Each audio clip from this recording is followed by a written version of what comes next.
Hello les amis, j'espère que vous allez bien. Donc je refais la vidéo manipulation avec la cage de transport pour la simple raison que la qualité de la vidéo le soir n'est pas très terrible. Donc on m'a demandé comment est-ce qu'on prenait l'habitat dans son hamster. Tout simplement on utilise la cage de transport. Donc on la met comme ceci au fond de l'habitat et alors on amène tout spécialement le hamster comme ça à l'intérieur. Voilà, donc elle est à l'intérieur comme ceci et ensuite vous refermez tout simplement et vous pouvez aller où vous voulez avec. Hop, voilà. Donc aussi on m'a demandé et pour la remettre, ben, vous tout simplement comme ça et alors vous la faites sortir. Hop, toujours avoir la main devant elle pour qu'elle sache que vous êtes là et voilà, tout simplement. Donc on remet, hop, on a fait aller vers l'habitat, hop, allez ma belle, et voilà, elle est à l'intérieur. Alors on m'a demandé aussi pour la manipulation,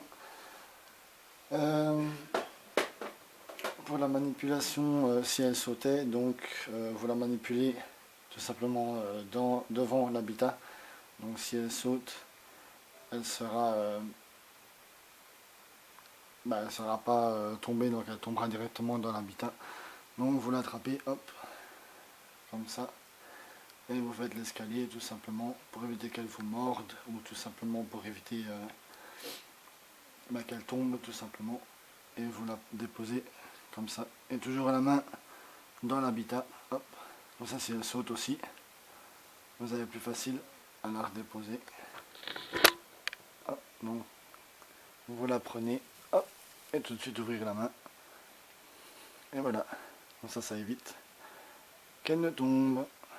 Et hop, pour la mettre au sol, hop, voilà, donc là on la secoue un petit peu, hop, c'est pareil, voilà, la main bien à plat, et vous attendez qu'elle descende toute seule tout simplement, ou vous l'aidez, voilà, hop, toujours ouvrir la main, ça elle a un accès ouvert pour se promener, hop, voilà, pour la remettre dans l'habitat, vous la prenez, hop, et directement comme ceci. Hop, vous ouvrez, fermez, ouvrir, fermer la main. Voilà, on la laisse ouverte, à plat, sur la litière. Et pour la mettre dehors, hop, on la secoue un petit peu, hop. Et voilà. On m'a demandé aussi combien de temps il fallait pour apprivoiser un hamster. Moi, il faut attendre donc 3 jours pour manipuler le hamster. Pourquoi? Pour la simple raison qu'il s'habitue à son nouvel habitat, qu'il s'habitue à vous également. Donc vous devez passer tous les jours devant, ils doivent s'habituer à tous les bruits. À tous les bruits. Bon là, c'est parti se cacher, elle est partie dormir. Pourquoi j'ai refait la vidéo? Tout simplement parce que normalement elle n'est pas manipulable la journée, il faut la manipuler le soir, mais avec la qualité de mon appareil photo qui est pas très top, j'ai préféré vous refaire la vidéo la journée. Là, maintenant je vais la laisser tranquille, donc comme je vous ai dit, pour l'apprivoisement vous devez attendre 3 jours avant de pouvoir la manipuler. Donc vous passez devant, elle doit s'habituer à tous les bruits, tout type de bruit. Vous devez également lui parler à travers l'habitat. Vous devez également mettre votre main après les 3 jours près de l'habitat pour qu'elle puisse vous sentir. Et alors il faut ouvrir l'habitat tous les jours à la même heure pour lui donner à manger. Aussi, après vous l'habituez à vous en faisant l'escalier tout simplement. Niveau litière, donc il faut chanvre, lin ou alors copeaux de bouleau non résineux. Comme sous litière, il faut de la mousse séchée, de l'herbe séchée, fleurs séchées, du foin aussi parce que le foin est bon pour leurs dents et alors ça leur sert aussi pour que les galeries tiennent. Niveau sable à chinchilla, donc il faut du sable à chinchilla. Moi j'ai mis là dedans parce que je n'ai pas encore la bonbonnière, sinon il faut une bonbonnière pour mettre dedans. Vous pouvez également mettre ce type de bois là mis comme ceci à la verticale pour séparer la roue de la litière, comme ça il n'y a pas de roue dans il n'y a pas, pardon, de litière dans la roue. une roue entre 21 cm pour les nains et 28 cm pour les syriens. Vous devez également avoir un bac d'eau ou alors vous utilisez un biberon si vous avez une cage Alaska, Skyline ou ouais, ces deux-là.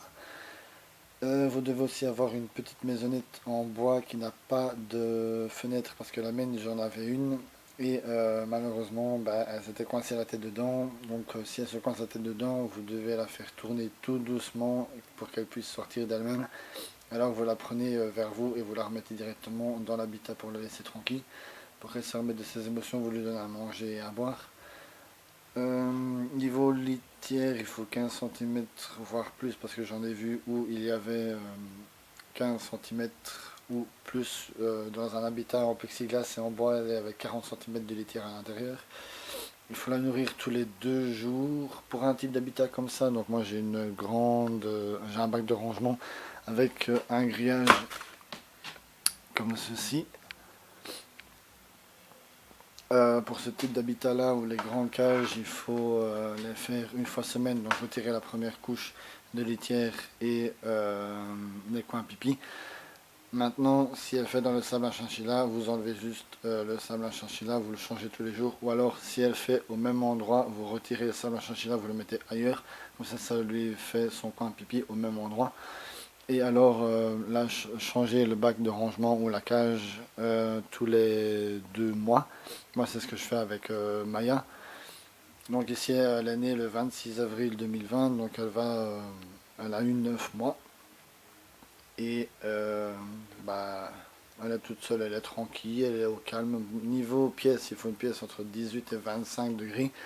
Sinon, elle risquerait, avec le changement climat, bah, de décéder vu le froid ou la chaleur. Niveau canicule, je vous conseille d'utiliser un morceau de concombre, un tout petit morceau de concombre pour l'eau ou qu'elle puisse grignoter également.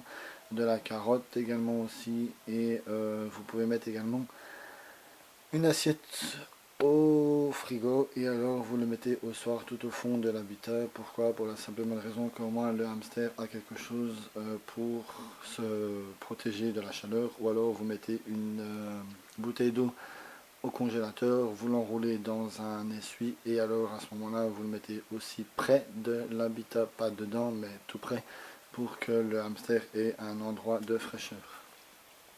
Donc là elle est en train de faire son nid un peu partout. Normalement je ne la dérange pas à cette heure-ci, mais pour refaire la vidéo c'est beaucoup plus simple.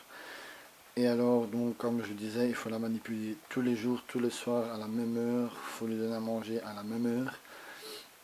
Moi je vous conseille Rodipet parce qu'il y en a beaucoup qui disent qu'ils ont changé leur mélange, mais moi la mienne elle va avoir 9 mois, elle a eu 9 mois pardon, et le mélange lui va très bien, elle est en bonne santé, en pleine forme. Et vous pouvez aller voir aussi sur Whoopi ou Zoo Plus. Niveau accessoires pour le parc, donc vous pouvez prendre un simple parc à chiens ou alors un parc qui a également sur Rodipet et Zoo Plus aussi. Et alors vous mettez des morceaux de rouleau de papier toilette ou d'essuie-tout coupés sur la longueur. Comme ça, si le hamster passe avec ses abat-joues pleines, ben, ça évite qu'il reste coincé à l'intérieur. Vous pouvez mettre aussi des tuyaux en plastique, mais bon, ça c'est pas très pratique pour eux parce que s'ils se coincent à l'intérieur, ben, ça va être compliqué pour l'en faire sortir et puis ils risqueraient de s'étouffer également. Ce que vous pouvez mettre aussi, c'est une autre roue pour qu'ils puissent s'amuser aussi avec ça. Vous pouvez également mettre de la rafle de maïs. Pourquoi? Pour limer les griffes. Moi la mienne elle n'a pas besoin de limer les griffes étant donné qu'elle gratte souvent dans l'habitat, étant donné qu'elle a une grosse couche de litière par là. Donc je vous montre comme ceci. Voilà. Sinon vous pouvez mettre de la rafle de maïs. Vous pouvez également mettre aussi de l'humus de coco avec un mélange pour perruche. Le mélange pour perruche c'est du frais, attention à donner une fois semaine. Donc vous pouvez mettre, pas dans l'habitat, mais dans le parc, pour qu'elle ait quelque chose à grignoter et à s'amuser également dedans. Donc voilà, elle adore en mettre partout. En fait j'avais refait totalement l'habitat, mais mademoiselle s'est amusée à mettre de la litière partout dedans, à faire des plus grosses couches d'un côté que de l'autre, donc elle adore gratter. C'est pour ça que justement la rafle de maïs n'est pas spécialement obligatoire pour moi, parce que elle gratte beaucoup, et à force elle use ses griffes, donc ou sinon elle est en pleine forme. Elle adore se cacher, elle adore aller se balader, donc elle se balade un peu dans l'appartement, elle se balade également sur le lit ou sur les couettes, ou également dans le fauteuil, toujours sur surveillance. Avec les chiens ça se passe bien parce qu'elle n'a pas accès, donc je préfère pas que les chiens aient accès au hamster, donc à Maya. C'est pour ça que Maya je l'ai mis dans la chambre pour qu'elle soit tranquille, parce qu'il y a un jour où elle était tout le temps avec nous et alors elle s'ennuyait et elle n'arrivait pas à dormir, donc elle a ramassé une petite croûte sur l'œil gauche, et depuis que, donc c'est parce qu'en fait elle ne dormait pas dû au bruit, et depuis que je la mets dans la chambre ou parfois dans la salle de bain, on entend moins le bruit, donc elle se repose beaucoup plus et alors elle est toujours motivée. Le hamster sort la journée que pour manger ou boire ou pour faire son petit pipi, et après retourne se coucher. Parfois elle fait de la roue comme vous pouvez le constater ici. Sinon voilà, si vous avez d'autres questions, n'hésitez pas à partager, liker et aimer la vidéo, à activer la cloche de notification pour, ou alors tout simplement venir en privé me voir. Je réponds à toute autre question. Si vous avez besoin d'aide pour les vidéos, ou que moi je fasse des vidéos, je vous invite à aller voir les premières vidéos que j'ai fait, tout y est mis aussi. Donc ici je fais un petit résumé des premières vidéos et de ce qu'on m'a demandé. Donc c'est deux abonnés qui m'ont demandé, Justin et Karine, qui m'ont aidé à trouver à trouver un sujet pour faire ce style de vidéo. Donc nous on se retrouve pour une prochaine vidéo. Bye bye.